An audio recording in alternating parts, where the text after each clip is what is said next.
உலக நாயகன் கமல்ஹாசனின் மூத்த மகள் என்ற அடையாளத்தோடு தமிழ் சினிமாவில் நாயகியாகி களமிறங்கியவர்தான் நடிகை ஸ்ருதிஹாசன்.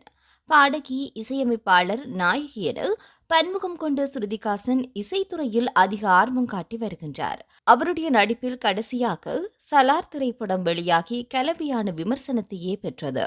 அடுத்து ஸ்ருதிஹாசன் சென்னை ஸ்டோரி என்ற ஹாலிவுட் படத்தில் நடிக்க இருக்கின்றார். இன்று நடிகை ஸ்ருதிஹாசன் தன்னுடைய 39வது பிறந்த நாளை கொண்டாடுகின்றார்.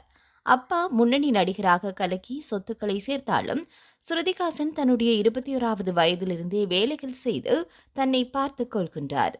ஸ்ருதிஹாசன் தனியாக சம்பாதித்து மொத்தமாக 80 முதல் 90 கோடி வரை சொத்து சேர்த்து வைத்துள்ளதாக கூறப்படுகின்றது.